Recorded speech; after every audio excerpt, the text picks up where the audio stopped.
Karnataka state contractor association ಇಂದ ನನ್ನನ್ನು ಉಚ್ಚಾಟನೆ ಮಾಡುತ್ತಿದ್ದಾರೆ ಎಂದು ಜಗನ್ನಾಥ್ ಬಿ ಶೇಟ್ಜಿ ಪ್ರಥಮ ದರ್ಜೆ ಗುತ್ತೇದಾರ ಜಿಲ್ಲಾಧ್ಯಕ್ಷ ಆಕ್ರೋಶ ವ್ಯಕ್ತಪಡಿಸಿದ್ದಾರೆ.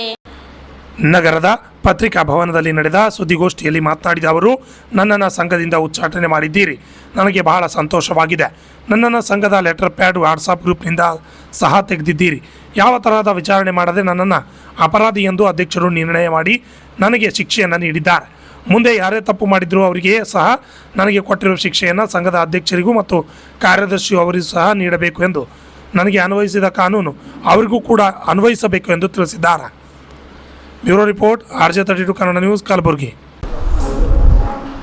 ಮಾನ್ಯರೇ, ತಾವು 3/2/2026 ನನ್ನನ್ನು ಒಂದು ಸಣ್ಣ ವಿಷಯಕ್ಕಾಗಿ ಉಚ್ಚಾಟಿಸೋ ಬಗ್ಗೆ ಎಲ್ಲ ಪತ್ರಿಕೆಗಳಲ್ಲಿ ಮತ್ತು ಮಾಧ್ಯಮದಲ್ಲಿ ನೋಡಿದ್ದೀರಿ.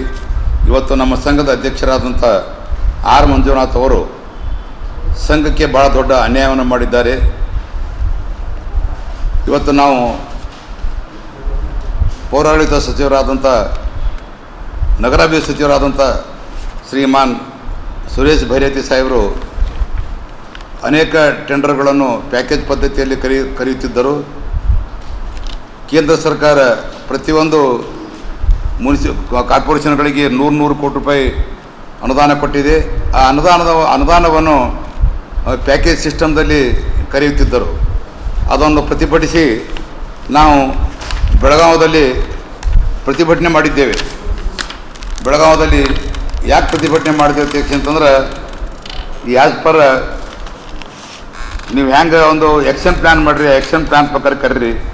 ಇದರಿಂದ ನೀವು ಎಲ್ಲ ಪ್ಯಾಕೇಜ್ ಮಾಡೋಕ್ಕೆ ಕರೆದ್ರೆ ಸಣ್ಣ ಸಣ್ಣ ಕಾಂಟ್ರಾಕ್ಟರಿಗೆ ಮತ್ತು ಭಾಳ ಅನ್ಯಾಯ ಆಗುತ್ತದೆ. ಹಾಗೂ SC ST ಮತ್ತು ಹಿಂದುಳಿದ ಗುತ್ತೇದಾರರಿಗೆ ಅನ್ಯಾಯ ಆಗುತ್ತದೆ. ಇವತ್ತು ಸರ್ಕಾರೇ ಮಾಡಿದೆ, SC ಮತ್ತು ST ಜನರಿಗೆ ಏನದ 2 ಕೋಟಿ ತನಕ ಟೆಂಡರ್ ಏನದ ಕಂಪಲ್ಸರಿ ಇಡಬೇಕಂತೆ ಅಂತೇಳಿ. ಆದರೆ ಈ ಪ್ಯಾಕೇಜ್ ಪದ್ಧತಿ ಮಾಡಿದ್ರೆ ಅದು ಎಲ್ಲ ಸಣ್ಣ ಕಾಂಟ್ರಾಕ್ಟರಿಗೆ ಅನ್ವಯಿಸುವುದಿಲ್ಲ. ಹಾಗೂ ಮತ್ತು ಪರಿಶಿಷ್ಟ ಜಾತಿ, ಪರಿಶಿಷ್ಟ ಪಂಗಡದವರಿಗೆ ಅನ್ವಯಿಸುವುದಿಲ್ಲ, ಬ್ಯಾಡ್ ಅಂತೇಳಿ ಸ್ಟ್ರೈಕ್ ಮಾಡಿದೆವು. ಆಗ ನಮ್ಮ ಸಂಘದ ಅಧ್ಯಕ್ಷರು ನಮಗೆ ಸ್ಟ್ರೈಕ್ ಮಾಡುವುದು ಬೇಡ ಅಂತ ಹೇಳಿ ಮಾನ್ಯ ಭೈರತಿ ಸುರೇಶ್ ಸಾಹೇಬ್ರ ಸಂಘಟ ಒಂದು 100 ಕೋಟಿ ವ್ಯವಹಾರ ಮಾಡಿಕೊಂಡ್ರು. 100 ಕೋಟಿ ಟೆಂಡರ್ಗಳು ನಮಗೆ ಕೊಡ್ರಿ, ನಾವೇನಾದರೂ ಸ್ಟ್ರೈಕ್ ಮಾಡೋದಿಲ್ಲ ಅಂತೇಳಿ ಅವ್ರು ಕೂಡ ಒಪ್ಪಂದ ಮಾಡಿಕೊಂಡು ಆಡಿಯೋ ನಮ್ಮ ಹತ್ತಿರ ಇದೆ. ಆಗ ಅವ್ರೇನಾದ ನಮಗೆ ಸ್ಟ್ರೈಕ್ ಮಾಡೋಕ್ಕೆ ಪರ್ಮಿಷನ್ ಕೊಡಲಿಲ್ಲ. ಸ್ಟ್ರೈಕ್ ಮಾಡೋದು ಬ್ಯಾಡ್ರಿ, 100 ಕೋಟಿ ರೂಪಾಯಿ ವರ್ಕ್ ನಮಗೆ ಕೃತಾಚಾರ್ಯ, ಆ 100 ಕೋಟಿ ರೂಪಾಯಿ ವರ್ಕ್ ನೀವು ತೊಗೊಂಡಿಬ್ರು ಹಂಚ್ಕೊಳ್ಳಮ್ರಿ. 2 ಸಾವಿರ ಗೌರವಾಧ್ಯಕ್ಷರು ನೀವು ಇಬ್ಬರು ಹಂಚ್ಕೊಂಡು ಬಿಡಮಿ, ಅದು ಬ್ಯಾಡ ಅಂತೇಳಿ ಅಂದಾಗ ನಾ ಬೇಕಾದ್ರೆ ಪ್ರಯತ್ನ ಪಟ್ಟ, ಬ್ಯಾಡಪ್ಪ ನಾವು ಹಂಚ್ಕೊಳ್ಳೋದು ಬೇಡ, ಅದು ಏನದ ಅಸೋಸಿಯೇಷನ್ಗೆ ಹಾಕಬೇಕು ಒಂದೇಳೆ ಅವ್ರು ಪೀಸ್ ಮಾಡಲಿಲ್ಲ. ಇದು ಮಾಡಲಿಲ್ಲ ಅಂದ್ರೆ ಅದು ಇದಕ್ಕೆ ಹಾಕಮ್ಮಿ, ಸಂಘಕ್ಕೆ ಹಾಕಮ್ಮಂತಂದ್ರೂ ಕೇಳಲಿಲ್ಲ. ಅವ್ರ ಒಪ್ಪಂದ ಮಾಡ್ಕೊಂಡು ಕಿಸಂದ್ರೆ ಒಂದು ನಮ್ಮ ಸ್ಟ್ರೈಕ್ ಮಾಡೋಕ್ಕೆ ಪರ್ಮಿಷನ್ ಕೊಡಲಿಲ್ಲ. ಮುಂದೆ ನಮ್ಮ ಒಂದು ಇದು ಕಾರ್ಮಿಕ ಸಚಿವರಾದಂಥ ಸಂತೋಷ್ ಲಾಡ್ ಸಾಹೇಬರು ಅದಕ್ಕೂ ಸೆಂಟ್ರಲ್ ಗೌರ್ಮೆಂಟ್ 1500 ರೂಪಾಯಿ ಕೊಟ್ಟಿದ್ದಾರೆ. ಯಾಕಂದರೆ ಎಲ್ಲೆಲ್ಲಿ ಈ ಕಾರ್ಖಾನೆಗಳಿವೆ, ಎಲ್ಲೆಲ್ಲೂ ಕಾರ್ಮಿಕರ ಮಕ್ಕಳು ಓದ್ತಾರೆ, ಅವರಿಗೆ ಏನಾದರೂ ಸ್ಕೂಲ್ ಬಿಲ್ಡಿಂಗು, ಹಾಸ್ಟೆಲು ಮತ್ತು ಅವರಿಗೆ ಇರ್ಲಿಕ್ಕೆ ಒಳ್ಳೆಯ ಸುಶಿಕ್ಷಿತವಾದಂಥ ಒಂದು ರೂಮ್ಗಳು ಮಾಡಿಕೊಡ್ರಿ ಅಂತೇಳಿ ಸೆಂಟ್ರಲ್ ಗೌರ್ಮೆಂಟ್ 1500 ಕೋಟಿ ರೂಪಾಯಿ ಕೊಟ್ಟಿದ್ದಾರೆ.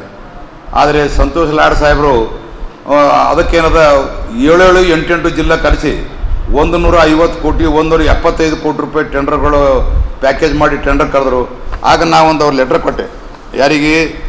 ಸಂತೋಷ್ ಲಾಡ್ ಸಾಹೇಬ್ರಿಗೆ. ಸಂತೋಷ್ ಲಾಡ್ ಸಾಹೇಬ್ರಿಗೆ ಇದು ಭಾಳ ಅನ್ಯಾಯ ಆಗ್ತದೆ, ಇದು ಗರೀಬರ ಮಕ್ಕಳಿಗೆ ಅನುಕೂಲ ಆಗಂಗಿಲ್ಲ, ಅವರಿಗೆ ಯಾರೋ ದೊಡ್ಡ ಕಾಂಟ್ರಾಕ್ಟರ್ ತೋತಾರೆ, ಅವ್ರು ಮನಸ್ಸಿಗೆ ಬಂದಂಗೆ ಕೆಲಸ ಮಾಡ್ತಾರೆ, ಇದು ಒಳ್ಳೆ ಕೆಲಸ ಆಗಂಗಿಲ್ಲ. ನಾಳೆ ಗರೀಬ್ ಮಕ್ಕಳ ಪರಿಸ್ಥಿತಿ ಏನು? ಲೋಕಲ್ ಕಾಂಟ್ರಾಕ್ಟರ್ ಆದ್ರೆ ಪಾಪ ಅಂಜಿ ಒಳ್ಳೆ ಕೆಲಸ ಮಾಡ್ತಾರೆ, ಈ ಕೆಲಸ ಮಾಡಬೇಡ್ರಿ ಅಂತೇಳಿ ನಾ ಲೆಟ್ರ್ ಕೊಟ್ಟೆ. ಯಾರಿಗೆ? ಒಂದು ಸಂತೋಷ್ ಲಾಡ್ ಸಾಹೇಬ್ರಿಗೆ.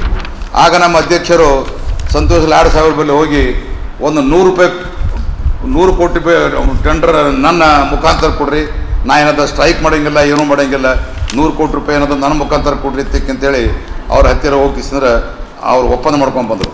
ಆ 100 ಕೋಟಿ ನಮಗೆ ಸ್ಟ್ರೈಕ್ ಮಾಡೋಕ್ಕೆ, ಯಾಕಂದ್ರೆ ಸ್ಟ್ರೈಕ್ ಮಾಡಬೇಕಾದ್ರೆ ಅಧ್ಯಕ್ಷರೇ ಮೇನ, ಎಲ್ಲ ಜಿಲ್ಲೆಗೆ ಅವ್ರು ಕರೆ ಕೊಡಬೇಕು ಸ್ಟ್ರೈಕ್ ಮಾಡೋ ಮತ್ತೇಕೆ ಅಂತೇಳಿ. ಅವರು ಯಾರಿಗೂ ಯಾವ ಜಿಲ್ಲೆಗೂ ಕರೆ ಕೊಡಲಿಲ್ಲ, 100 ಕೋಟಿ ರೂಪಾಯಿ ಒಪ್ಪಂದ ಮಾಡ್ಕೊಂಡು ಬಂದರು. 100 ಕೋಟಿ ಒಪ್ಪಂದ ಮಾಡ್ಕೊಂಡು ಬಂದಾಗ ಅವನು ನಾ ತಗದ ಈ 100 ಕೋಟಿ ರೂಪಾಯಿ ಒಪ್ಪಂದ ಯಾಕೆ ಮಾಡ್ಕೊಂಡು ಬಂದೆಪ್ಪ, ಈ ಸಣ್ಣ ಸಣ್ಣ ಕಾಂಟ್ರಾಕ್ಟರ್ ಬದುಕ್ತಿರು, ಇದು ಮಾಡ್ತಿರು, ಇದು ಬೇಡ ನಾನು ಸರಿ ಅಲ್ಲ ನೋಡುತ್ತೆ ಅಂತಂದು ಅಂದಾಗ ನಮಗೆ ಅವ್ರಿಗೆ ದ್ವೇಷ ಸ್ಟಾರ್ಟ್ ಆಯಿತು. ಆ ದ್ವೇಷಲಿಂದ ಏನದ ನಾವು ಇದು ನನಗೇನೋ ಈ ಥರ ಈಗ ಪ್ರತಿಯೊಂದರಾಗ ನಮ್ಮ ಗೌರವಾಧ್ಯಕ್ಷ ಅಡ್ಡಾಗಲಿ ಥರ ಬಾ ತಿಳ್ಕೊಂಡು ಕಳಿಸಿದ್ರೆ ಅವಾಗ ನನಗೇನದ ಒಂದು ಸುಳ್ಳು ಯಾವುದೋ ಒಂದು ಟೆಂಡರ್ದಾಗ ನೋಡಿಸಿದ್ರೆ ಟೆಂಡರ್ದಾಗ ನಮ್ಮಲ್ಲಿ ಕಾಂಪ್ರಮೈಸ್ ಆಗೋದು ಮಾಡೋದು ಇದು ಯಾವತ್ತೂ ಹಿಂದೆ ಹಿಡಿದು ನಡೆದು ಬಂದ ಪದ್ಧತಿ ಈಗಲೂ ನಡೀತದೆ. ನಮ್ಮ ಸರ್ಕಾರನೂ ಹೇಳ್ತಾರೆ ನೋಡಪ್ಪ ಎಲ್ಲರೂ ಒಂದಾಗ ಹೋರಿತೈತೆ ಅಂತೇಳಿ. ಅವು ಪಾಪ ಟೆಂಡರ್ದು ಏನೇ ಖರ್ಚು ಮಾಡಿದ್ದೀವಿ ಅಂತ ಅವ್ರಿಗೆ ಏನಾದ್ರು ಅಪ್ಲಿಕೇಶನ್ ಫೀಸ್ ಮತ್ತು ಇವು ಏನೋ ಒಂದು 10-20 ಸಾವಿರ ಕೊಡೋದು ತೊಳೋದು ಮಾಡ್ಕೊಂಡು ಕಿಸಿದ್ರೆ ನಾವು ಅಡ್ಜಸ್ಟ್ಮೆಂಟ್ ಆಗ್ತೇವೆ. ಇದು ಮೊದಲು ನಡೆದು ಬಂದಂಥ ಪದ್ಧತಿ ಇದೆ. ಆ ವಿಷಯದಾಗ ಒಂದು ಗುಲ್ಬರ್ಗ ಮತ್ತು ಬಿಜಾಪುರ ಟೆಂಡರ್ಗಳದಾಗ ನನಗೆ ಆಹ್ವಾನ ಸರ್ ಚೀಫ್ ಇಂಜಿನಿಯರ್ ಅವ್ರಿಬ್ರಿಗೆ ಕಾಂಪ್ರಮೈಸ್ ಮಾಡೋಕ್ಕೆ ನಾವು ಹೋಗಿನಿ. ಅವ್ರು ಏನೋ 1% ಬಿಡ್ತರು, 2% ಬಿಡ್ತರು, 2.5 ಬಿಡ್ತಾರೆ, ಏನು ಕೊಟ್ಟು ಕಿಸಿದ್ರೆ ಸೆಟ್ರೇಟ್ ಮಾಡ್ಕೋರಿ ಅಂತ ಹೇಳಿ ಎದ್ದು ಬಂದಿನ. ಆ ಆಡಿಯೋ ವಿಡಿಯೋದಾಗ ಅದ ನಾನು ಗೊತ್ತಿಲ್ಲ, ನಾನು ಲಂಚ ಕೊಡೋದು ಹೇಳಿಲ್ಲ, ನಾನು ಏನೇ ನೀವು ಕೊಡ್ತೀನಿ ಸೆಟ್ರೇಟ್ ಮಾಡ್ಕೋರಿದ್ದಕ್ಕೆ ಅಂತೇಳಿ ನಾ ಎದ್ದು ಬಂದ. ಅವಾಗಿದ್ದು ಇದೇ ಬೇಕಾಯ್ತು ಅವರಿಗೆ. ಇದೇನು ಮಾಡಿದ್ರು, ದೊಡ್ಡ ಇಶ್ಯೂ ಮಾಡಿದ್ರು ನಮ್ಮ ಅಧ್ಯಕ್ಷರು. ಅದಕ್ಕೇನದ ಭೈರತಿ ಸುರೇಶ್ ಕೂಡ ಕಲ್ತು, ಭೈರತಿ ಸುರೇಶ್ ಅವರು ಮತ್ತೊಂದಿಬ್ಬರು 3 MLAಗಳು ಕಲ್ತು ರಾತ್ರಿ ಪ್ರೆಸ್ನ ಅವ್ರಿಗೆ ಏನೇನೋ ಹೇಳಿಕಿಸಿದ್ರೆ ಮರುದಿನ ಮುಂಜಾನೆ ಪ್ರೆಸ್ಸಿ ಬಿಡುಗಡೆ ಮಾಡಿದ್ರು. ಪ್ರೆಸ್ನ ತಪ್ಪಲ್ಲ ಪಾಪ, ಇವ್ರು ಏನು ಹೇಳಿರ್ತಾರೆ ಅವ್ರು ಏನಾದ್ರು ಹೇಳೇಬೇಕು ಪಾಪ, ನಿಮ್ಮದು ಯಾರು ತಪ್ಪತ್ತನಂಗಿಲ್ಲ. ಈ ಥರ ಒಂದು ಕಾರ್ಯಾಧ್ಯಕ್ಷ ಏನದ 2.5% ಕೇಳ್ಯಾರ, ಹಂಗೆ ಮಾಡ್ರೆ ಹಿಂಗೆ ಮಾಡ್ರೈತೆ ಅಂತೇಳಿ ಏನೋ ಆಯಿತು. ಪ್ರಶ್ನೆ ಬಂದ ಮೇಲೆ ಅದಕ್ಕೆ ಅನಿವಾರ್ಯ ಆಯಿತು. ಪ್ರಶ್ನೆ ಬಂದ ಕೂಡಲೇ ನಮ್ಮ ಅಧ್ಯಕ್ಷರು ಮೊದಲೇ ಪ್ಲಾನ್ ಮಾಡಿರೋರು ಯಾರು ಕೂಡ ಅಂದ್ರೆ ಎರಡಕ್ಕೆ ಅಡ್ಡ ಕೊಡೋಲ್ಲಂತೆ ಮಿನಿಸ್ಟ್ರುಗಳ್ನು ಪ್ರತಿಯೊಂದಕ್ಕೆ ಅಡ್ಡ ಹಾಕಲಿತ್ತಾನ. ಮಿನಿಸ್ಟ್ರುಗಳ್ನ ಮೇಲೆ ಸಿಟ್ಟಿದ ಮೇಲೆ ಪ್ರತಿಯೊಂದಕ್ಕೆ ಅವ್ನು ಗೌರವಾಧ್ಯಕ್ಷ ಒಪ್ಪಲ್ಲ, ಏನಪ್ಪ ಅಧ್ಯಕ್ಷ ಒಪ್ಕೊಳಕತ್ತಾನ, 100 ಕೋಟಿ ಕೊಡ್ತಿ ಕೆಲಸ ಕೊಡ್ತಾನೆ ಒಪ್ಕೋತಾನ, ಇವನಿಗೆ ಏನು ಕೊಡ್ತಾ ಅಂದ್ರೂ ನೀವು ಒಪ್ಕೋಲ್ಲಾಗನ, ಇವನಿಗೆ ಏನು ಮಾಡಬೇಕು ಅಂತ ಅಧ್ಯಕ್ಷರ ಮುಖಾಂತರ ಏನದ ನನಗೇನದ ಸಸ್ಪೆಂಡ್ ಮಾಡ್ರಿ ಅಂತ ಆರ್ಡರ್ ಮಾಡಿಬಿಟ್ರು. ಆದ್ರೆ ಸಸ್ಪೆಂಡ್ ಮಾಡ್ಬೇಕಾದ್ರೆ ಇವತ್ತು ಏನು ಹೇಳ್ತದೆ ನಮ್ಮದು ಬೈಲ ಏನ್ರಿ ಇಮಿಡಿಯೇಟ್ ಇವ್ರಿಗೆ 10 ಗಂಟೆ ಗೊತ್ತಾಯಿತು. 10 ಗಂಟೆಗೆ ಏನದ ಎಲ್ಲರಿಗೆ 12 ಗಂಟೆಗೆ ಮೀಟಿಂಗ್ ಬರೀತೇಳಿ ಅಧ್ಯಕ್ಷರು ಕಾಲ್ಫಾರ್ಮ್ ಮಾಡಿದ್ರು. ಕಾಲ್ಫಾರ್ಮ್ ಮಾಡಿ 10 ಗಂಟೆಗೆ ನಮ್ಗೆ ಸಸ್ಪೆಂಡ್ ಮಾಡಿಬಿಟ್ರು. ಅವ್ರು ಬಂದಿಲ್ಲ, ಮೀಟಿಂಗ್ ಕರೆದಿಲ್ಲ, ಏನೂ ಮಾಡಿಲ್ಲ. 10 ಗಂಟೆಗೆ ನಿಮ್ಮನ್ನು ಅನಾಮತಿ ನೀಡಲಾಗಿದೆ ಅಂತ ಎಲ್ಲ ಟಿ ವಿ ಬರ್ಲಿಕ್ಕತ್ತು. ಫಸ್ಟ್ RR TV ಬಂತು, ಬಂದಮೇಲೆ ಹಿಂದ್ರ ಕಡೆ TV 9 ಬಂತು, ಎಲ್ಲ ಟಿ ವಿ ಬಂದವು. ಒಂದು ಟಿ ವಿ ಬಂದರೆ ಎಲ್ಲೋ ಬಂದೇ ಬರ್ತಾವೆ. ಅದಕ್ಕೆ ಇಮಿಡಿಯೇಟ್ ಇದು ಮಾಡಿದ್ರು. ಇದು ಕಾನೂನು ಬಾಹಿರ ಅಂತೇಳಿ ನಾನು ಸಹನ ಹಾಕ್ಕೊಂಡು ಅದಕ್ಕೊಂದು ಕಮಿಟಿ ಮಾಡಿದ್ರು. ಕಮಿಟಿ ಅಂಥವ್ರು ಮಾಡಿದ್ರು ಅಂತಂದ್ರೆ ನಮ್ಮಲ್ಲಿ ಹಿಂದೆ ಕೆಂಪಣ್ಣವ್ರು ಇದ್ದಾಗ ಒಂದು ಸಮಾವೇಶ ಮಾಡಿದೆವು.